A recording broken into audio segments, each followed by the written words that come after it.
Welcome to the H series of webinars.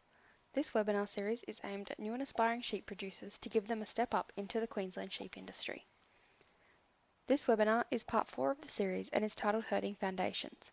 It explores the basics of working sheep in an uncontrolled environment and how working dogs can be used to move sheep efficiently and effectively. This webinar was delivered by renowned stock handler and dog trainer Neil McDonald on the 9th of July 2020. This is clip 3 of 8 and covers how to muster to reduce mismothering and to encourage cooperative behaviour. You can see here, there's a ute. Obviously, Helen's out on foot taking the photos here, and that hasn't made that they're quite undaunted by her being there on foot.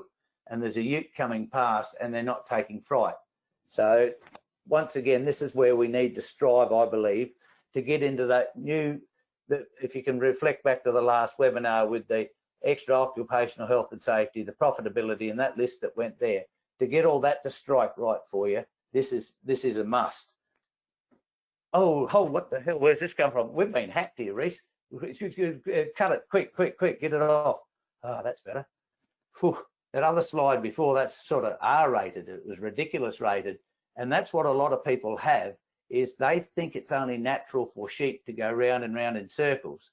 But as you can see here, it's pretty natural for them to go straight too. So that's what we've got to aim at. Another important thing, I believe, is we'll get on to mustering, rounding up, bringing in, whatever you want to call it, ewes and lambs safe for tailing. And a lot of times people are running late. They haven't got the vaccination right. The staff have turned up late. So there's a bit of a rush to get these ewes and lambs in. And people bore around the paddock with too much haste. Whereas it's very advisable to go around the paddock very slowly.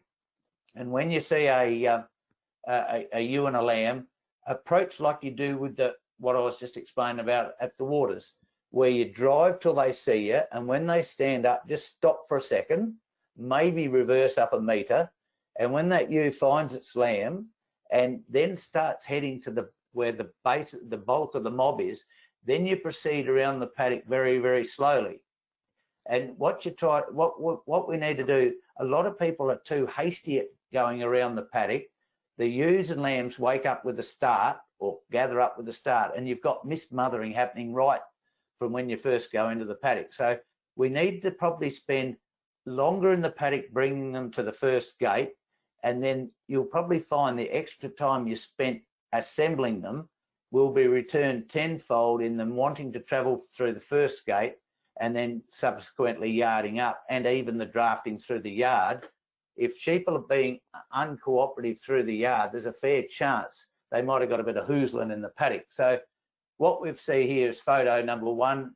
I've spotted a ewe with I reckon a lamb too young to go to the yards, and I'm able to get the ute and, like a camp draft, cut that ewe and lamb off and leave her behind. And way too many newborn livestock, people want to see a really clean muster, so they bring ones that have got the navels wet too young to the yards, and that can cause, especially with twins, mismothering or even a lamb trampled. So I reckon it's quite an art form to be able to leave them behind and get them next time.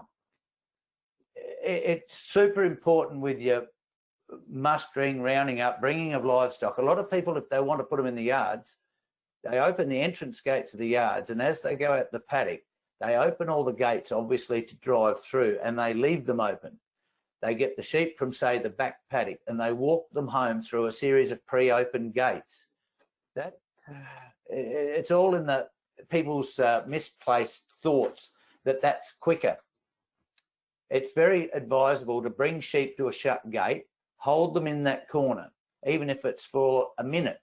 So if there is a bit of mismothering, a ewe's lost a lamb, it gives the time to find it again, or the lamb find her. You put them through the gate, hold them there, and keep doing this, what we call a quarter bubble, on a series of gates on the way home. It means that the mustering quite possibly might have taken you longer to get them to the yards. But as I said before, the yarding up will be a lot easier, and the processing through the yards will be way easier. These are sheep in a cell graze situation where these sheep are only ever in a paddock for 1, 2, or maximum of 3 days. So sure, they know to be shifted, but they can be impatient and rude if you're not careful. So you can see These sheep have gone through the gate, and these two dogs on the photo number 3 have got a bit of haste about holding them up, so that when they get into the new feed area, they just don't race, taking a bite out of this plant, running their kilos off and pulling back up at the water, and then not wanting to go back out and have feed utilisation. That's another really important trick to be aiming at. Thank you for watching this short clip. For more information, please visit www.leadingsheep.com.au.